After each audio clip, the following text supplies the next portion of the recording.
Muy buenas noches, ¿cómo está? ¿Sabe? El gobierno está con un 26% de aprobación, más o menos, la presidenta Bachelet. Está en plena investigación el financiamiento de la política, no sé si va a llegar a algo. La oposición no repunta, porque eso es lo raro, lo extraño en esta situación. Normalmente a un gobierno no le va muy bien, la oposición repunta, pero aquí tampoco. Hay una crisis de confianza y los humoristas en el Festival de Viña se hicieron un festín con los políticos. Era fácil. Uno habla del político y todos se ríen. Es fácil. Ahora, mientras tanto, el líder más tradicional del empresariado chileno, Leodoro Mate, renuncia al directorio de su propia empresa. Estuvo 40 años ahí. Y nadie... Sí, a los amigos, pero todos dicen qué bueno que se haya ido este señor y está bueno que se vaya para la casa. Así están las cosas. ¿Cómo se arregla todo esto? Comenzamos con esta pregunta con Jorge Navarrete, abogado, columnista. Hola. ¿Cómo estás? Buenas noches, Tomás. Muchas gracias por la invitación. ¿Cómo se arregla este asunto? ¿Cómo se arregla? Que uno confíe en los tribunales, que confíe en el fiscal. Confianza significa que van a llegar a la verdad. Pues esa es la confianza, porque si no confía. Confía en que la política va a ser algo más normal, que si a alguien le va mal, al otro le va bien, porque si no, no hay nada, vacío poder. ¿Cómo se arregla esto? La pregunta es grande para partir conversando. Sí, ¿no? Bien grande y difícil. Tiene poco arreglo, fíjate. Yo he escrito un par de veces que cuando uno mira los datos más duros, y esto no solo tiene que ver con lo que está ocurriendo en los últimos 2 años en Chile, la crisis de confianza, no solamente institucional, política, empresarial, interpersonal, es muy aguda, y por lo tanto la cancha donde se está jugando este partido está muy deteriorada. Yo siempre hago el símil. Incluso si uno trajera al Barcelona con Messi, con Bravo, en una cancha llena de hoyos, barro, que nadie sabe cuándo la pelota sale, que no hay árbitro, es muy difícil que algo luzca. Y me parece que además de las dificultades propias que tiene el gobierno, la clase política y la oposición, en general el ambiente está muy malo. Oye, la clase dirigente, ahora se habla de élite, porque ese es el léxico nuevo, el lenguaje nuevo, la élite, la clase dirigente. No está dando el ancho, parece, ¿no? No, hace rato. No solamente la política, que como tú muy bien dices, está de Putin, y los humoristas ya aprendieron, sino que también la dirigencia empresarial, los escándalos de corrupción. Incluso, te diría yo, a muchos no les gusta que uno diga estas cosas, pero la dirigencia social, los líderes de los movimientos sindicales, en fin, me parece que tampoco están a la altura de las circunstancias ni de los desafíos que exige el debate público. ¿Por qué los dirigentes sindicales? Porque creo que cuando uno mira lo que ha ocurrido, hay poca densidad del debate. Cuando uno los ve participar, me parece que se hace más desde la consigna, desde el grito, desde la amenaza. Y creo que en momentos como este es cuando requerimos mayores niveles de racionalidad, no solamente de quienes toman las decisiones, sino de quienes promueven políticas públicas desde la sociedad civil. Yo encuentro que todo está tan raro. Por ejemplo, la UDI el fin de semana... estaban pensando hasta cambiarle de nombre a la UDI. La UDI el fin de semana entonces estrena un nuevo logo y dice la Unión, no sé, la UDI, y le sacan popular. Dice, ¿pero cómo? Si el partido necesitan gente, necesitan ser populares. Entonces deciden que ya no son populares, ya no es UDI popular. Entonces cuando uno les pregunta por qué, dicen, mira, es que nosotros en realidad vamos a la clase media. Y excluyen a todo un sector por decisión propia de que no se van a dirigir a ellos. Que ya ellos ya lo dan por perdido o lo tienen. ¿Un partido normal hace eso? ¿Un partido normal que tiene que tener vocación de mayoría? Entonces, ¿no te da la impresión que todo esto está como loco, un poco distorsionado? Mira, es una vieja estrategia, como el hilo negro, diría alguien por ahí, y que se sustenta en la peregrina idea de que si uno hace ciertos cambios de marketing, las cosas se van a resolver. La UDI no tiene que cambiar de nombre, la UDI tiene que cambiar de dirigente, tiene que cambiar de política y tiene que cambiar de criterios para resolver los graves casos de corrupción que no solamente afectan a su partido y a sus miembros, sino que en general a la clase política. Fíjate en el caso de la UDI. Se partió diciendo algo que a mí me parecía ya intolerable, y es que el estándar para juzgar esto tenía que ver con la resolución judicial y la sentencia de un juez, cuando siempre las responsabilidades políticas y éticas poco han tenido que ver con las responsabilidades judiciales o legales. Pero incluso cuando eso ocurrió, cuando una persona está confesa, condenada y rematada por un delito, su tribunal de disciplina dice no lo vamos a sancionar porque dos cosas. Primero, se trata de una conducta que todos cometían y además no hay enriquecimiento personal. ¿Qué señal le da un partido a la población cuando dice algo como eso. Por ejemplo, que en la próxima elección municipal los funcionarios de gobierno pueden desviar fondos públicos para favorecer a sus candidatos, y mientras muchos lo hagan y no se enriquezcan personalmente, eso no tiene reproche político. Ahora, no quiero circunscribir esto en la UDI, en la Democracia Cristiana, la situación de Jorge Pizarro, Sumi sigue la del Partido Socialista con varios de sus militantes. Aquí no solamente hay un problema particular de algunas personas involucradas en casos de corrupción, sino que una respuesta institucional que termina siendo cómplice de lo que aquí ocurrió durante mucho tiempo. Y si tú fueras de la UDI, imagínate, ¿no te sentirías un poco discriminado, perseguido por el sistema? Porque resulta que hay aquí militantes de la UDI o alguna gente vinculada que han sido formalizados por facilitar, por conseguir una boleta. Y resulta que hay otros que midieron boleta del otro sector como locos y no pasa nada. Entonces, la UDI no tiene un poco de razón de que están siendo perseguidos por el sistema, que está siendo usado en forma arbitraria. Y no digo que no tenga razón, porque la tienes. Pero ¿y lo otro? A ver, yo haría una distinción. Primero, para no sacarle el bulto a la pregunta. Yo creo que efectivamente, desde cómo nosotros designamos al fiscal nacional a través de un sistema que involucra a los senadores, obviamente eso trasunta una decisión política. Y yo creo que sería muy necio y muy tonto no reconocer de que efectivamente hay una influencia política en las investigaciones que a muchos pudiera hacer parecer que se juzga con una mano bastante más dura a algunos dirigentes de la oposición y particularmente en la UDI, a diferencia de lo que ocurre con muchos otros casos de personeros del oficialismo, del cual todavía no tenemos ninguna novedad. El único matiz que introduciría eso es que por la naturaleza propia de la investigación y por cómo éstas se fueron dando, era más o menos razonable y predecible que las primeras noticias respecto a condena las tuviéramos sobre los casos iniciales que estaban más vinculados a la oposición política. Pero cuando se mira el caso de Rossi, por ejemplo, cuando se mira el caso de Pizarro, cuando se mira el caso del diputado León, cuando se mira el caso del mismo Marco, el del exministro del Interior, evidentemente hay una razonable duda si es que esta justicia es tan ciega. ¿Tú confías en Jorge Abbott, el fiscal nacional? No lo conozco. Más fácil, te hago la pregunta de otra manera. Si cuando Jorge Abbott era candidato hubiese dicho, mira, mi plan es el siguiente, voy a sacar al fiscal del caso Cabal. Mi plan es el siguiente, voy a sacar a todos los investigadores del caso Soquimich y voy a nombrar un fiscal de otra ciudad para que part-time se dedique a esto. Mi plan es el siguiente, voy a cerrar el caso Tsunami, sin responsable. O sea, habría quedado la grande. Ese es mi plan. No lo dijo y lo hizo. ¿Es para confiar en él o no? ¿No lo dijo?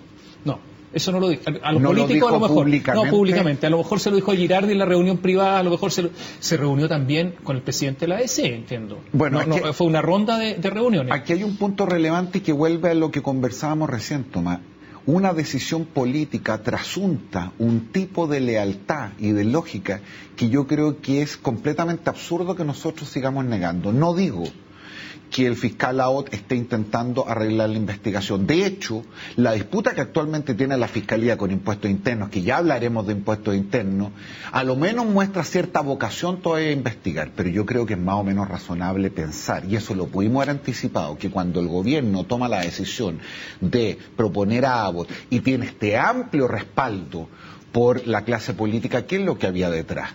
No sé si la palabra es silenciar o ocultar, pero a lo menos acotar el proceso investigativo, ir cerrando las causas, generar acuerdos donde se podía, donde no terminar la investigación, un poco lo que había sido la trayectoria de este fiscal en otros casos que conocemos. ¿Tú crees que la Fiscalía tiene voluntad de investigar y el Servicio de Impuestos no? Internos no. Yo creo que no es así. ¿Así es? Sí. Yo creo que es un fuego artificial. ¿De quién? De los dos, pues. Que la Fiscalía dice, impuestos internos no hace nada, pero la Fiscalía queda bien, impuestos internos está ahí.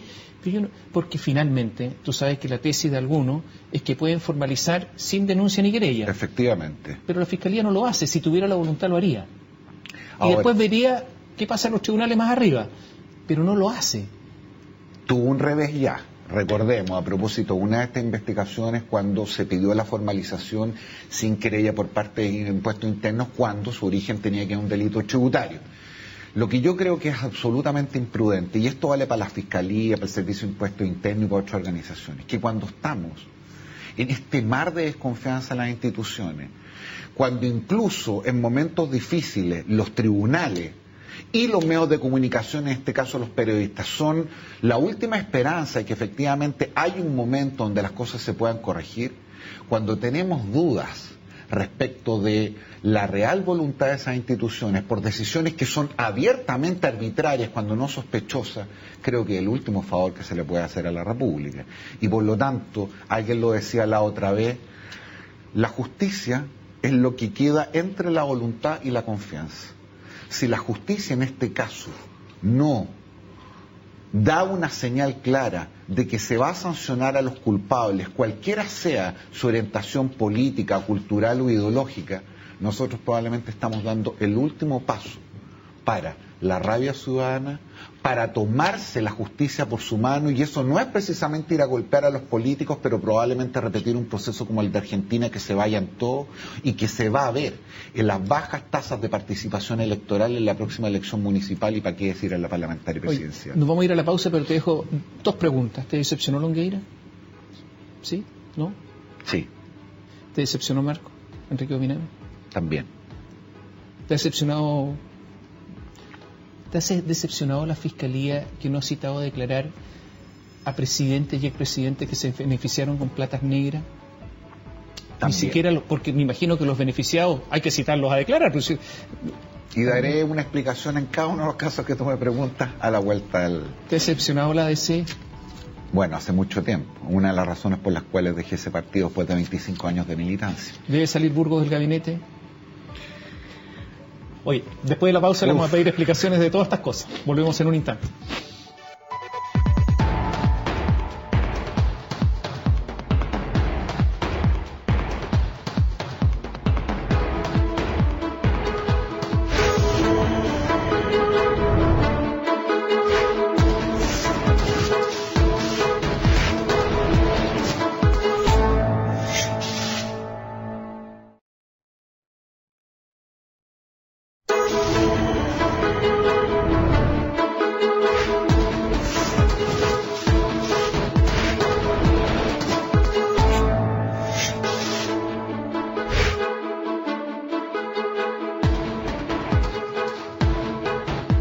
Varias preguntas pendientes para Jorge Navarrete. La primera, ¿te decepcionó Longueira? Sí, me decepcionó porque, como es de conocimiento público, yo lo he escrito un par de veces, siempre Longueira me generó algún nivel de admiración. A mí me gusta este estilo que a rato a muchos les parece mesiánico, autoritario, pero donde la política no es un concurso de popularidad, donde uno afronta, va para adelante, y en eso Longueira tenía algo que yo reconozco hasta el día de hoy. Pero evidentemente los hechos que hemos conocido, sobre todo la forma y la manera, aquí el método del mensaje. Más que el fondo, porque el fondo a lo mejor era razonable. Absolutamente. El método del mensaje, la manera y la forma en que uno hace las cosas dice mucho de su real voluntad de vocación, y en eso me siento un poco defraudado. Es un poco presuntuoso que uno diga de quienes uno se siente decepcionado, pero sí es la verdad. Y en el caso Marco, fíjate que nuevamente el fondo me parece irrelevante. Que un candidato presidencial se pasee en un avión durante una campaña me parece hasta algo más o menos obvio en los tiempos que corren.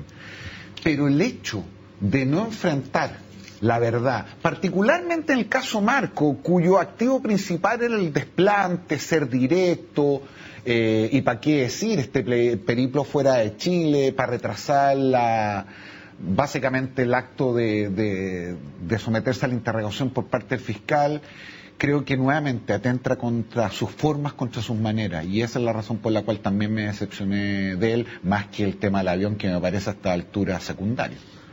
Jorge Burgos, ese asunto de andar arrastrando el poncho permanentemente a la presidenta. No está la presidenta, llega al agua, hace un punto de prensa, critica. Ahora dice que no le gusta el proyecto de ley de aborto, que para la presidenta si es mujer, es un proyecto muy de ella, no le gusta. Arrastra el poncho permanentemente, ¿y por qué no se va? Resulta que la presidenta va a la Araucanía y ni le avisa al ministro del Interior. Y ojo, hace que los carabineros le oculten la información al ministro. E investigaciones, sus asesores más cercanos, todos. Y el intendente de la región. ¿Y por qué no se va? ¿Te decepciona Burgos al no irse? ya que estamos hablando de excepciones? No sé si en este caso excepción sería la palabra, yo lo escribí, incluso cometiendo una infidencia pero que en algún minuto yo por... se lo propuse. Yo, cuando el ministro del Interior, en su calidad de amigo, y por eso contesto esta pregunta como diríamos los abogados con beneficio inventario, poniendo este disclosure sobre la mesa. ¿Que son amigos ustedes? Sí, yo le recomendé que se fuera. Pero no te ha decepcionado porque no hay un problema de falta de... Voy a usar una palabra fuerte, a lo mejor es demasiado fuerte para las circunstancias de dignidad el no irse. Hay algo que tiene que ver con el estilo, Burgo, un cierto desenfado, como un desdén, incluso como mirado por algunos como una desidia.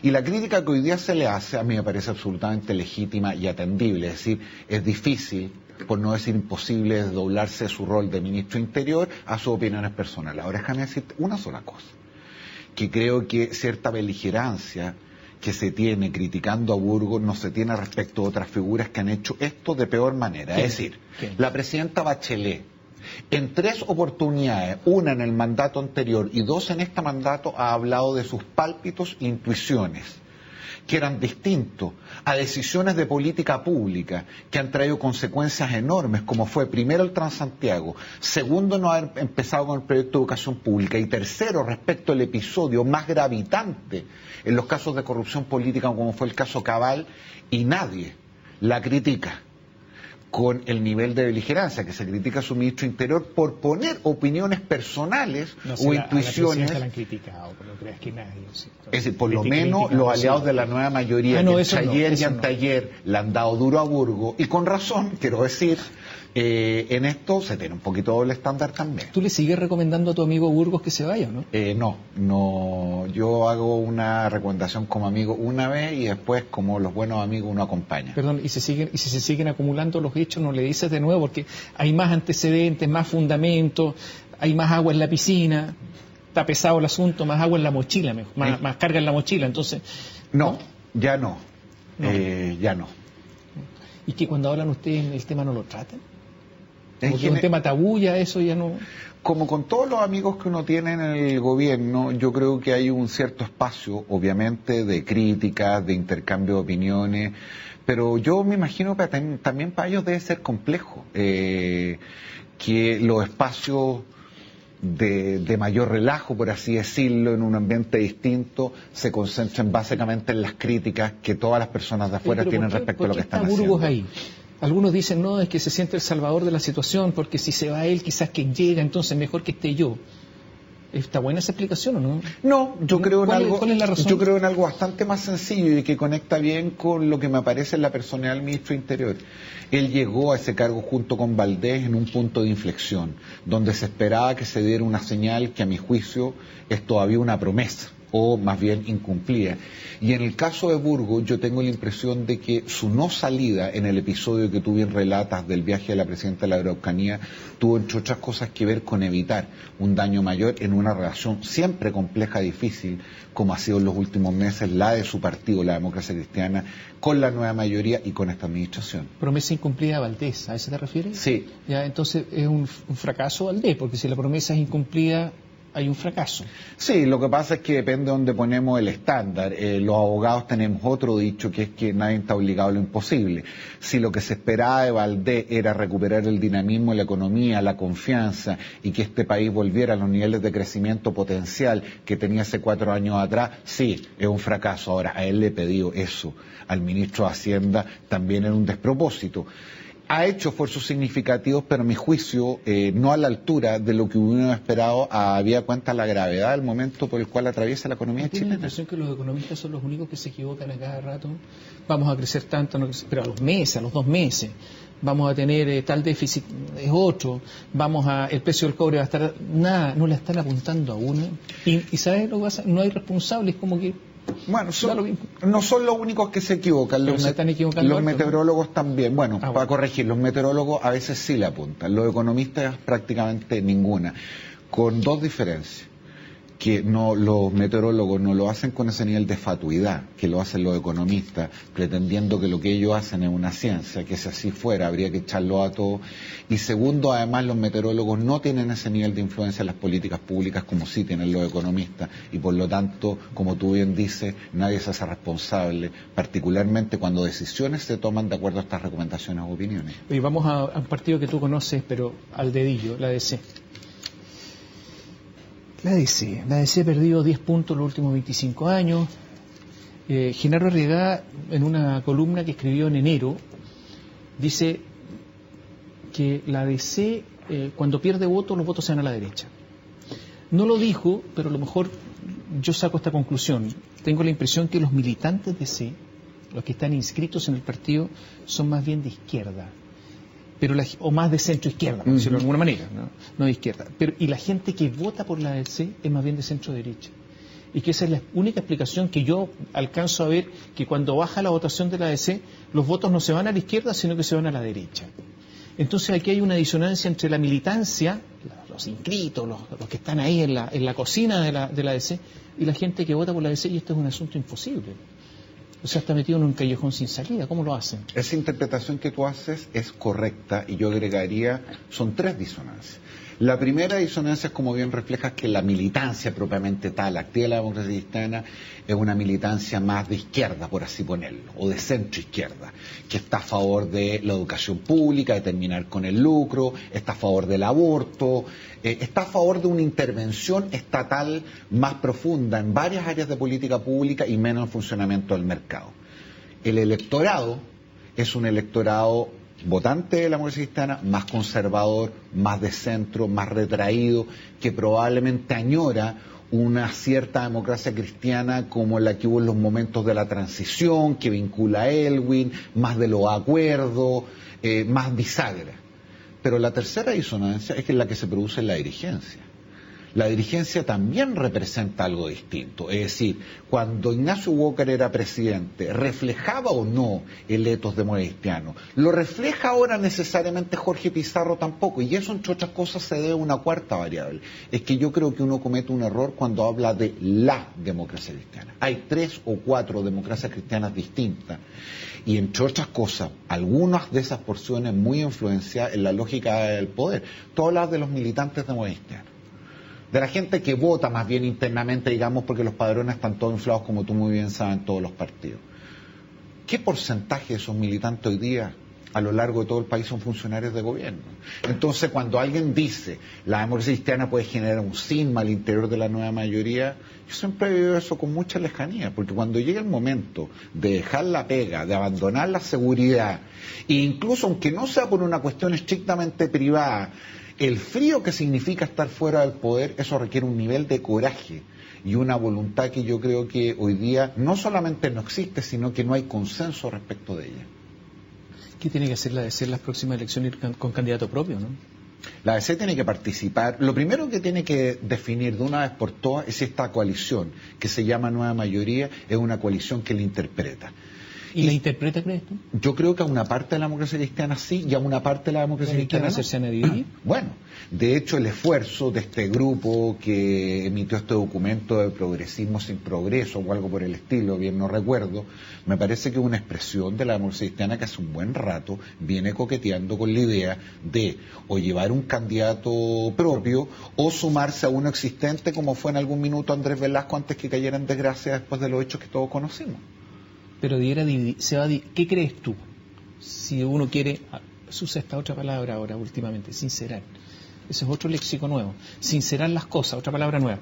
¿Tú debiera dividirse la democracia cristiana por último para que las cosas sean como son?